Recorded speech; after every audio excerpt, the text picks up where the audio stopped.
Good morning, Jays, and welcome to our holiday show. Yes, welcome. Today's December 16th, and I think I speak for many people when I say that this is such a busy yet exciting time of the year. I got to agree, but not only that, the holidays are a time where families come together, traditions are celebrated, and memories are made. Absolutely. In fact, I think we highlight all of those holiday elements in our show today. I've got to agree. In a second, we get to see the heartwarming story of Sarah Langston, a senior who as a child went through the adoption process. Then we get to see an inside look of the classroom of Miss Betsy Sylvester, a speech teacher at LHS who creates memories and relationships with her students that last a lifetime.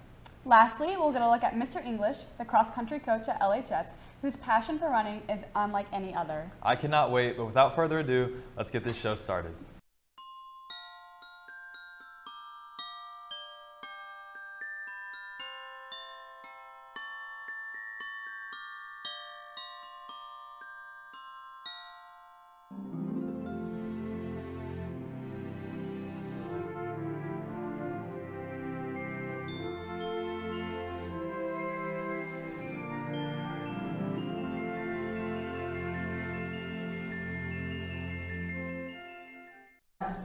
Not every child is lucky enough to be born in a loving home.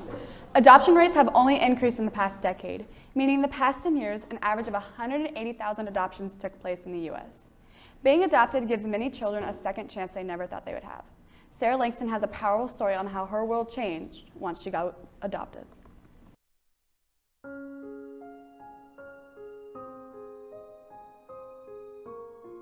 I'm Sarah Langston, and I was adopted when I was 8 years old. I was put into the foster care system 3 days before my 4th birthday.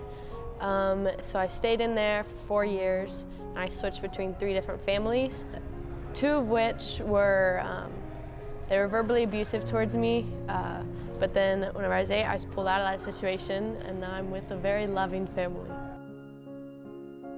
So I was adopted December 9th. So every year, my mom and I, we always celebrate it, whether it's going out to dinner or we just usually spend that day together. Christmas time usually is a very special time for me and my family, just because since they got me close to them, it's just more meaningful.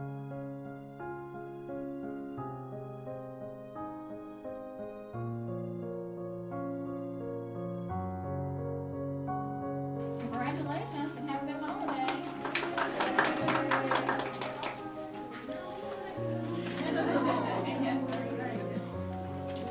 Sarah's got beautiful hair. Doesn't she have pretty hair? So pretty today. Whenever I first heard that I was gonna be adopted, I didn't really think anything of it because no one had explained it to me yet, so I didn't really know what it meant.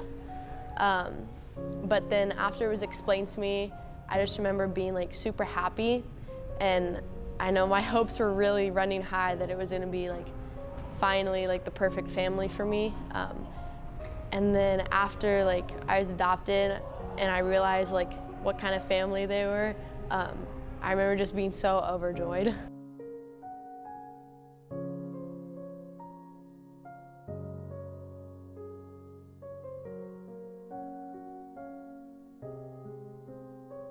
The 23rd of December, everyone comes over to me and my mom's house, and usually I'll play a few Christmas songs on the piano for everyone, and then we'll eat dinner and just kind of hang out with our Christmas trees all lit up and everything. And then the 24th, we all go over to my aunt's house, and then on Christmas, everyone goes to my grandparents, and that's where we do dinner and we all get presents for each other, and then we open them all there. Tell your family you love them, really appreciate everything that they've done for you. And if you think your parents don't love you, chances are they really do. They may not be good at saying it, but definitely through their actions, they'll show it.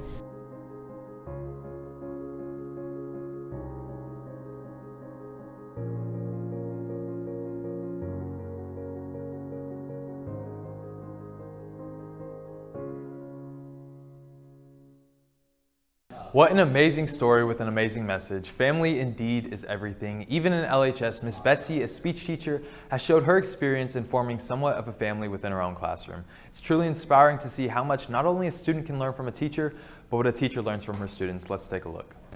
Go happy, right? And you go thanks, giving. Yeah. So you say happy, thanks, giving. Miss Sylvester is kind, she is giving, and she is helpful. She provides for our students in various ways by giving them the communication tools to set them up for success, whether that be our students who are fully verbal and just need some help with some social skills, or students who are nonverbal and she provides them with their AACs and a form of communication that they may not otherwise have. What happens when you are with your family and they give you something you don't like? My name is Betsy Sylvester. My role is speech-language pathologist. A lot of people you hear, oh, I'm a speech teacher, so we learn how to say our R's and our S's and our L's. And a lot of people think that's all I do. But we also learn concepts and we build vocabulary and we learn those basic conversation skills. I work with students who have special education needs or have an IEP. I work on their language needs, their social, pragmatic skills, and articulation. My name's Sabrina and I'm in 9th grade. She's sweet and kind. We take speech class and we do cool things and a lot of fun activities and things like that. They have taught me more than I think I could ever teach them. They have taught me compassion. They've taught me what it means to be genuine. If I'm ever having a bad day, people say, you know, what makes you feel good? And I'm like, coming to work. I love coming to work. I don't know a lot of people that are excited to wake up every morning and go to work. I truly am. When I was younger, I always wanted to be a teacher. I knew I wanted to be in a helping profession. When I found out about speech-language pathology and helping people communicate and use language as a way to interact with people and have those functional language skills, I knew that that was what was for me. And so I went back to grad school as an adult and found that this is absolutely my passion. So I teach a lot of social skills, and especially since we've all been isolated for so long, we've really lost that sense of belonging and how to interact with each other, how to hold those conversations, how to appropriately interact. Every morning I go around to all of my students and we work on greetings. Hello. Good job, that's right. Hi, how are you? You. Yeah, good, good. And I say, good morning. And they say, good morning. And I say, how are you? And then they're supposed to say, how are you back? And when we first started doing this, I would say good morning, and I would usually get a hi.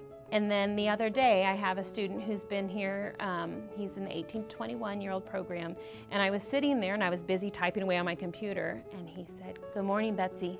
And it was, I can't even describe the feeling I had. Two other teachers said, did you just hear that? And I was like, I did. And I said, well, good morning. And I said his name, and he said, how are you? And that was like the first time, I have goosebumps just telling you guys, I'm so sorry. But that was like the first time he had had that spontaneous utterance. I would love for each class to be, I would hope that every teacher looks at each student individually, and it's hard with the size of the classroom, I think, is where we get trapped in making classes individualized for every person. But yes, I would love for every student to be looked at, okay, how do you learn best? And I think the best way for students to have that is to advocate for yourself. And I think that's really important for all students to learn. How are you? Yeah. Oh, good talking, good talking. I'm fine. Nice job, good job, that's right. What an inspiring story. You know what else is inspiring? Is cross-country coach and teacher Jordan English here at Liberty High School. Running is something English is extremely passionate about. Myself, Sam Brusvin, and Paige Robinson put together a short documentary capturing this. It is called Just Run.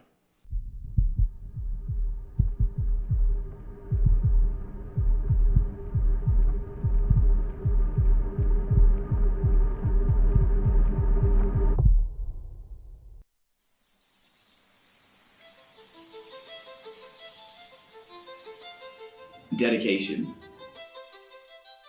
consistency, Commitment. About 10 years ago, a friend of mine had signed up to run the Kansas City Marathon. He was training for it, was excited about it, but got injured that week. At that point, I was not really even a runner. I'd run a couple times a week just kind of for fun or whatever. So with 36 hours notice, I jumped in the Kansas City Marathon. Had a really good experience through like 18 miles, and then it was horrible.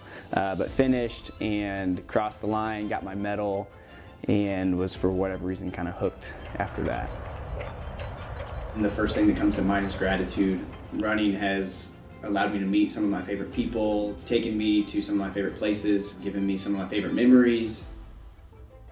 Lots of reasons I love running. I feel like I could come up with 100 different reasons why I run. And just for me, knowing it's something that I can continually challenge myself in, it's a way that I can put myself in a situation where I'm uncomfortable, try to do at least one thing a day I'm uncomfortable with.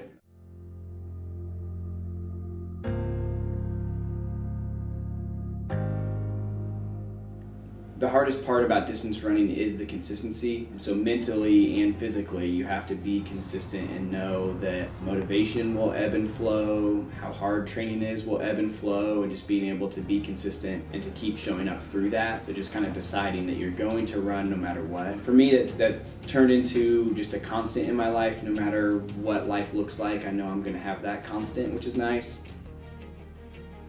When I started coaching cross country was definitely when I saw the passion of running pick up. Just the program that I saw that Coach Nixon built and seeing all the ways that running could change not only my life but the life of the runners in the program. And that's when I would say I started running every day. I saw the impact running could have. Seeing their commitment inspires me to stay committed and to be consistent. Being around them, I want to be a better coach, a better runner myself. We say a lot with cross country, hard work changes things. That's definitely my favorite thing, is to see athletes who show up, put in the work over time, and then seeing all the ways that pays off. I'm just grateful for all the ways running has made a positive impact on my life.